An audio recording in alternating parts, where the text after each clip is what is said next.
What it is, folks, it's your homeboy Ferg back again with another special edition of the realest, most entertaining, most informative sports show in the game. Put it on some. Still asking the question, who's the GOAT quarterback? Some of y'all may feel, some motherfuckers in major sports media may feel that question is already answered, that's a done deal. But what we're doing here on Put It On Some is trying to give you a fuller picture so you can better decide who you think is the GOAT. And today's episode is sponsored by Statement Tees. I'm lucky enough to have on a Statement Tee right now representing autism awareness. Statement Tees, every t-shirt you wear makes a statement, so y'all make sure y'all fuck with Statement Tees. But we're looking today at a legendary quarterback for my Packers, Bart Starr. Bart Starr was the quarterback during those late 50s and 60s teams for the great legendary coach, arguably the GOAT coach, Vince Lombardi. Alright, so let's go ahead and get into Bart Starr's resume and see if he has any right or any claim to the GOAT title. Alright, Bart Starr played from 1956 to 1971. So he played 16 seasons with the Pack. Over that time, he won 5 ships. Alright, they won back-to-back in 1961 and 1962. And then they went on to three-peat, the only team to three-peat. They three-peated in 65, 66, and 67.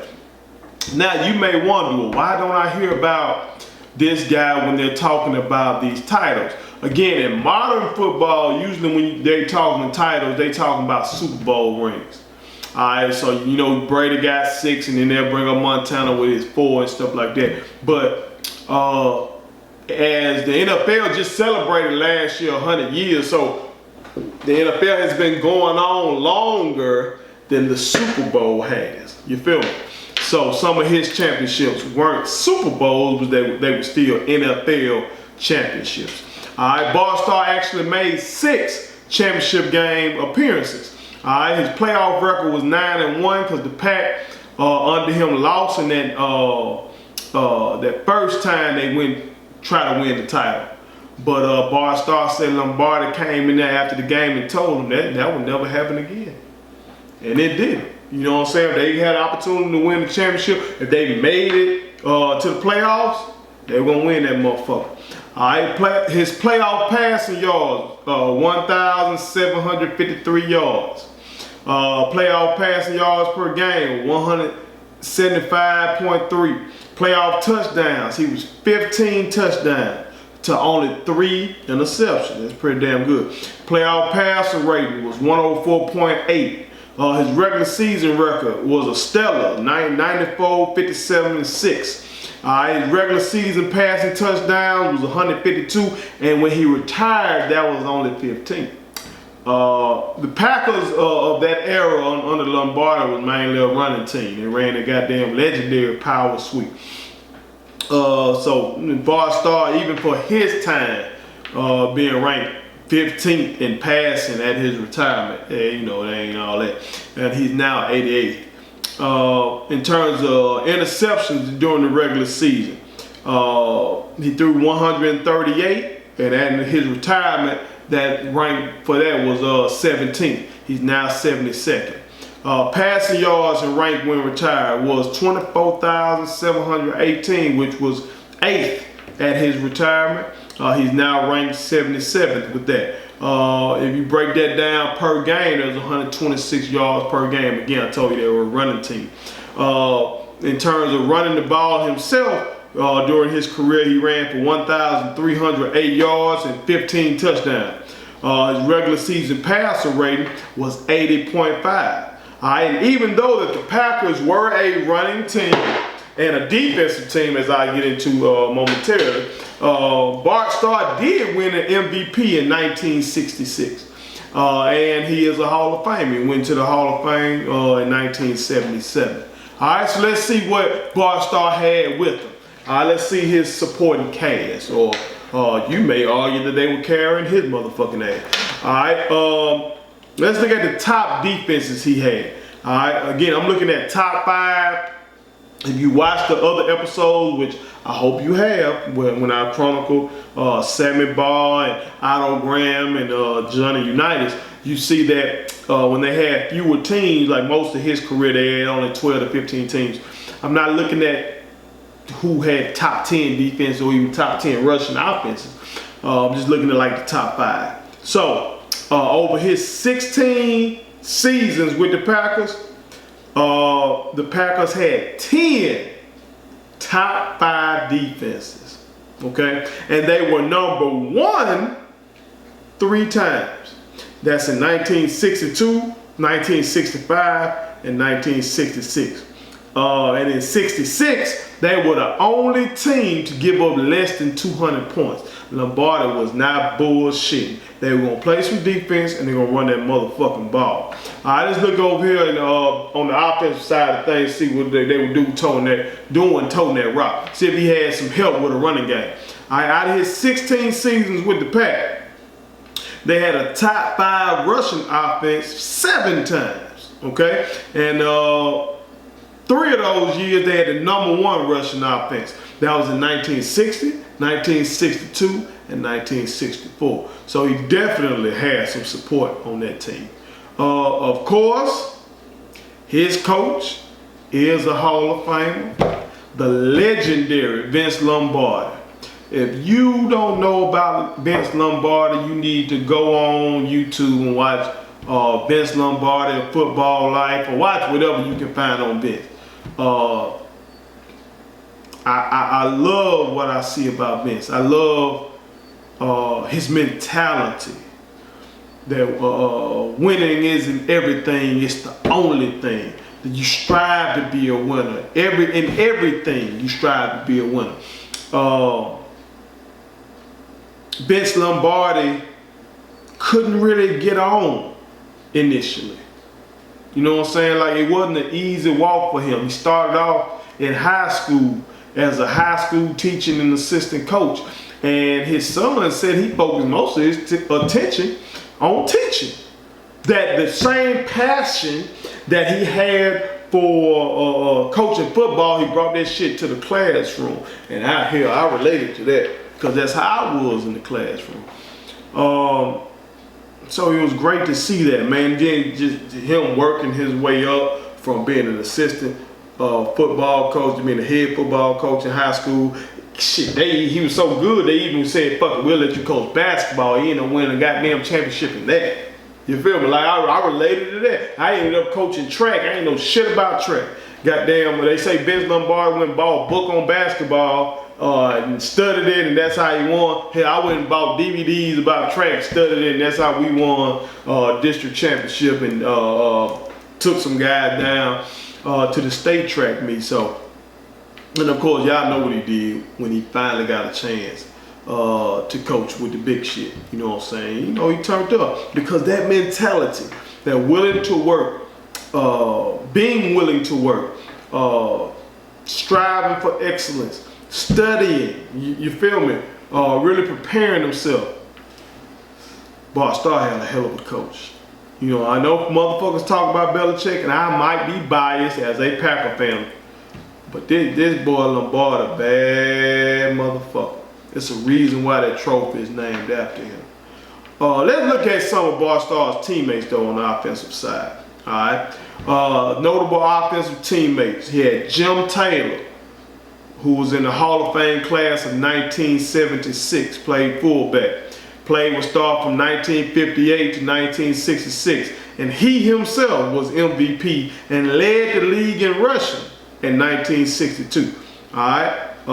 So I told you, Bart Starr did win an MVP, but he also played with another MVP. All right.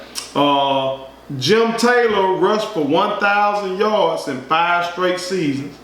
And again, this is fewer games back then, so rushing for 1,000 yards is even more impressive back then. When Jim Taylor retired, only the legendary Jim Brown had more career rushing yards. Jim Taylor was a hell of a football player. Another player that Bart Starr played with on the offensive side was a guy by the name of Forrest Gregg, Hall of Fame class of 1977. He played tackle. He played with Starr from 1958 to 1970. And Vince Lombardi called this man the finest player he ever coached. All right, this man made 7 All-Pro teams and 9 Pro Bowls. Now I keep telling folks, whether it's basketball or football, you really need to look at those All-Pro teams. When you go to those Pro Bowls or All-Star games, there'll be a lot of bullshit, a lot of politics, a lot of popularity context up in that shit. But when it comes to that All-Pro, you really see who's the cream of the crop. And this motherfucker here obviously was bad. Another guy that Bart Starr played with on the offensive side of the ball was a guy by the name of Jim Ringo. He was in the Hall of Fame class of 1981. Played center for the Packers. Played with Starr from 1958 to 1963. He actually was the captain of the 1961 and 1962 title teams. He was a 6-time All-Pro and a 7-time Pro Bowler in his career. Another guy that you may have heard of if you really studied the game, or just in passing, if you watch football, you've heard them mention this guy, Paul Hornung. He was in the Hall of Fame class in 1986. He played halfback for the Packers. He played with Starr from 1958 to 1962, and then from 1964 until 1966. I'll get into that little gap year momentarily. Paul Hornung was viewed by Lombardi as his biggest playmaker and his best clutch player. He was named MVP in 1961. So it's like this team was just flooded with MVP. You know what I'm saying? They were the team of the 60s. The team of the 60s is Green Bay Packers. The way motherfuckers look at the Patriots today, or the way motherfuckers were looking at the Niners and the A's or the Steelers in the 70s, that's what, or the Cowboys in the 90s, can't forget about the Cowboys in the 90s, but all that shit, that's what the Packers were in the 1960s. All right. Hopefully we can bring that kind of glory back. I will be insufferable if we bring this kind of glory back. Let us fuck around and win 5 ships in a decade. Y'all motherfuckers ain't gonna want to see me. But anyway, Paul Hornung was MVP in 61. Now, let's get to this. I said he played with Starr from 1958 to 1962, and then from 64 to 66. So right there you might be wondering, what the fuck happened in 63? Paul Hornung got suspended for betting on NFL games. I read an article about it. I'm like, man, this shit here crazy, bro. That just shows you this betting shit been a problem. I'm wondering now with all these states and legalizing sports betting right now, is some of this shit gonna start to happen again. We'll see. But another guy that Bart Starr was fortunate enough to play with, Jerry Kramer. He was a member of the Hall of Fame class of 2018, so he just got in there. He played guard for the Packers. He played with Starr from 1958 to 1968. Over his career, he was a 5-time All-Pro, and Pro Football Reference says that he was only a 3-time Pro Bowler, which is weird. That may play into what I'm talking about with this popularity contest. If a motherfucker goddamn was a 5-time All-Pro but only a 3-time Pro Bowler, something ain't right there. You know what I'm saying? I would love to look and see what the hell going on with that. But one of the notable things about Jerry Kramer is that he made the key block of Bart Starr that won that legendary game, the Ice Bowl versus my brother Ray Caesar's beloved Dallas Cowboys. But as you can see, Bart Starr played with some motherfuckers, man. He had some talented defenses, had good running game, and he had arguably the GOAT coach. Now from the couple of little quick little mini documentaries I watched about Bart Starr, seemed like he was a heady player. Again, back then, most of these motherfuckers called their own plays. Seemed like he was clutch shit. He got 15 playoff touchdowns and only 3 interceptions. Seemed like he was a real good game manager. You know, guys tried to talk him up on these documentaries, but it seemed like at the end of the day what they're trying to say is, look, he was going to be Vince Lombardi on the field. He was not going to fuck shit up. He was good at play action. You know what I'm saying? They got a good at running game, good at defense. All you got to do is really control the ball and, you know, run play action, get you some big plays when you can. But don't fuck it up. It seemed like he was great at that. But he did get an MVP, so I can't take nothing from the motherfucker. Got an MVP. You feel me? It's one thing that really stood out to me though, and coaches out there, I wonder how you feel about this. In the coaching profession, we've all heard about Vince Lombardi. And you know that Vince Lombardi had a big, booming personality, and he'd get on your ass. Seemed like he didn't give a fuck who it was, he'd get on your ass. But Bart Starr said he had to go to Vince Lombardi one time and tell him, look, you want me to lead this team, but you chew, as he would say, you chewing me out in front of the team. I can't do that. If you want me to lead this team, don't chew me out anymore in front of the team. You chew me out in your office or whatever, because then you're gonna apologize to me if you were wrong. But don't chew me out in front of the team. And he swears that Lombardi never raised his voice at him again. Coaches, I would love for you to chime in and let me know how you feel about that. Are you one of those coaches that don't give a fuck? Goddamn, it don't matter who it is. Kind of like Greg Popovich. Greg Popovich would snap on goddamn Tim Duncan all the way down to whoever the fuck. Anybody can get it. If Tim can get it, anybody can get it. Are you one of those? Or are you more like what Bart Starr claimed? Vince Lombardi, after that talk, wouldn't get on him like that. That he would chew him out privately. Are you one of those coaches that, you know, kind of treat your players differently based on their role or based on their talent level? I would love to see how y'all feel about that. But that's it for us on another special edition of Who's the GOAT Quarterback here on Put It On Something. Me and the homies will be back soon. We'll be back very soon in a more traditional format for Put It On Something. It won't be, you know, me and the guys around this table right here drinking and have a good time. But, you know, COVID's still a motherfucker. It's still out here, man. Wear a mask. Stay at home if you can. Take this shit seriously. Let's kill more motherfuckers than wars. You feel me? But we will be back in a more traditional fashion in terms of, you know, us, you know, just collectively talking about shit that's going on in the sports world today.